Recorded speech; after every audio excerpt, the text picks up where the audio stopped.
Hello, my name is Alvaro Polar and I'm going to show you in this video the shell method that generates the volume of a region around an axis of revolution.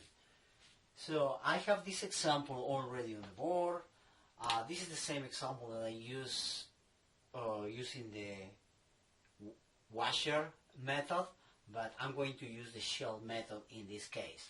I have this curve, y equals x squared. I have this line, y equals 2x, and the region bounded by these two lines is the one that I'm shading.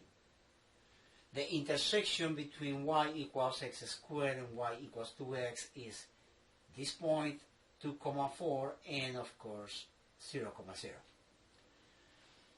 So, for the shell method, I'm using a method that is not in the calculus book. It is different, but in my opinion, is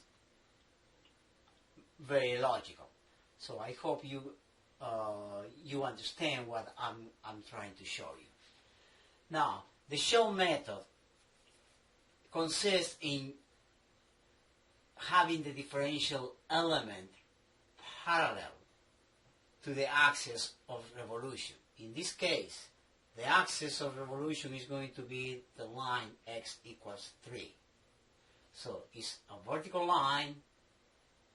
This is the axis of revolution, and this is going to be my differential element of,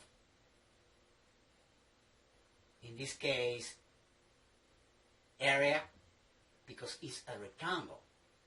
And this area is going to rotate around the line x equals 3, and of course it's going to generate a volume. If you can imagine this, it's going to just generate a volume on the other side. It's just going to look like that, and it goes all the way around, revolving around x equals 3. So it's going to generate a volume. And each differential element at any point is going to do exactly the same. So, we are going to start setting up our differential equation. The differential element of volume is going to be equal to what? In this case, I have a rectangle. This rectangle has an infinitesimal thickness. And this thickness falls right on the x-axis. So, therefore, we are going to call it dx, the infinitesimal thickness of this differential element. Now, this differential element also has a height. Now, what is the height? That's very important to determine. As you can see, this is the line y equals 2x. And the highest point on the differential element, it falls right on y equals 2x. So I'm going to call it y1, which I'm going to identify as 2x. Now, the bottom part of the differential element falls on the line y equals x squared. Another value of y, I'm going to call it y2 equals x squared. What would be the height? If you had just one value of y, which is the highest point, and another value of y, which is the lowest point, this height, h, I'm going to do it here, h is going to be equal to what? y1 minus y2. But y1 is equal to 2x and y2 is equal to x squared. Why do I want to replace y1 and y2 in terms of x? Because the thickness of this differential element is dx. You're going to see it coming in just a second. So the height is going to be equal to 2x minus x squared. Okay, now this is a rectangle that is going to revolve all the way around and is going to generate a volume.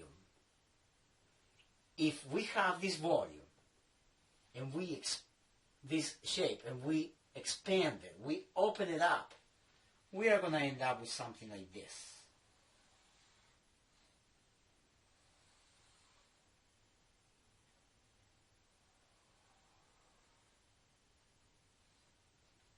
And you see it in 3 dimensions,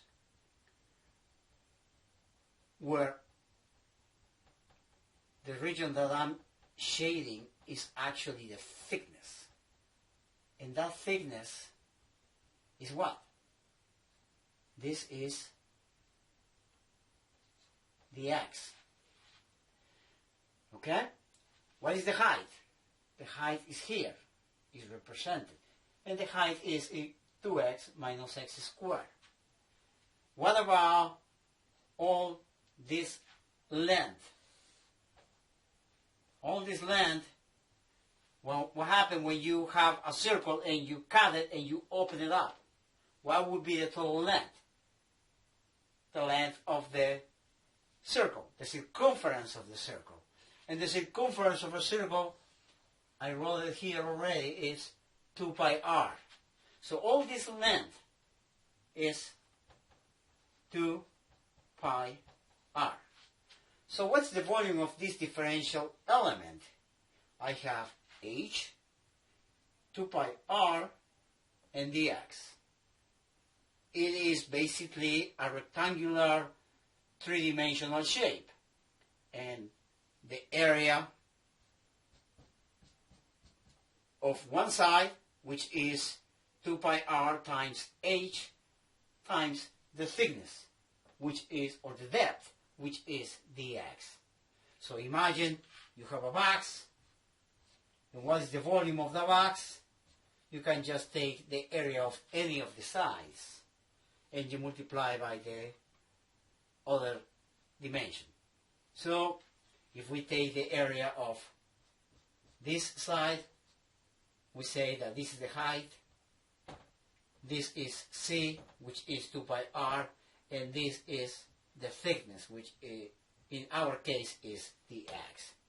So the volume of this differential element is actually a rectangular solid shape, and this is going to be the product of the 3 dimensions. The 3 dimensions are height, which is what? 2x minus x squared, which this represents the height, times 2 pi r, but what is r? R, let's see, we're going to find what r is in just a second, and dx. Now, r needs to be also expressed in terms of x. And what would be r? If we are on the x-axis, r is parallel to the x-axis, and we are on the x-axis, the distance from 0 to where r starts is what? It is just x. At any point, it's going to be x. At this point, it moves, it's going to be x. At that point, it's going to be x. At this point, it just keeps going, and it's going to be x at this point. So the radius keeps changing, depending on the value of x. But the radius, in this particular case, is what? This is a fixed line, x equals 3. So it's going to, this distance is going to be the total distance from the 0 to x equals 3, which is 3 minus x. That is actually the values of the radius. The radius is 3 minus x in this case. Every problem is completely different depending on the shape of the graphs, depending on the axis of revolution, if it's vertical or if it's horizontal, but the way of thinking is the same. Okay, so if I have my radius equals 3 minus x, I'm just going to replace it here. So I'm going to erase this shape that I show you. I don't need anymore. So I'm going to end up with dv equals 2x minus x squared times 2 pi times 3 minus x times dx. Of course, before I integrate, I had to do the product of these two. dv is going to be equal to 2x minus x squared times 6 pi minus 2 pi x dx. I just multiply each term, and dv is going to be equals to 12x pi minus 6 pi x squared minus 4 pi x squared plus 2 pi x cubed. All this times dx. Of course, I'm going to combine terms, similar terms. I have these two, which is going to give me, I'm going to put it right here. I have dv equals 12 pi x. 12 pi x minus 10 pi x squared and plus 2 pi x cubed, well, all these times, I'm going to put it right here, times dx. I'm going to factor actually 2 pi. dv equals 2 pi, and I have 6x minus 5x squared plus x cubed times dx. Well, I'm ready to integrate. Now, let's set the integral. I'm going to make a little bit more space here. So, integral of dv. The volume is going to go from 0 to v. 0 to the total volume v. The 2 pi integral of 6x minus 5x squared plus x cubed dx. What are the limits of integration? In this case, I'm integrating with respect to x. So I'm going to look what are the values of x from an initial value of x to a final value of x. The initial value of x is where the region is going to begin, which is 0. It's going to begin at 0, and these two curves are going to continue until x equals 2, which is the other intersection point. X equals 2. At that value, the differential element revolving around x equals 3 generates the complete volume. At 0 is 0. The integral is very simple. So in this case, v is going to be equals to 2 pi, and this is going to be 3x squared minus 5 third x cubed plus x to the 4 over 4 from 0 to 2. And the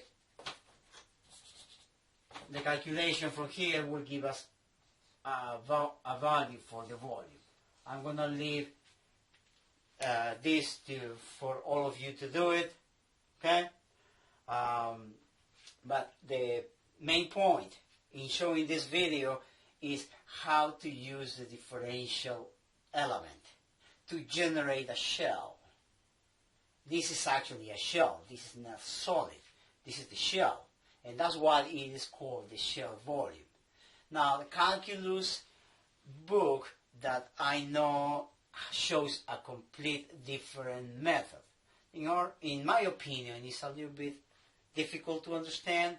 Well, this is the way I think, and I hope this helps you to develop the way of thinking where you set your differential element and you create your differential equation based on that and based on the conditions of the problem, and at the end you just have to integrate. Okay? I hope you enjoyed this video, and I will see you next time. Thank you.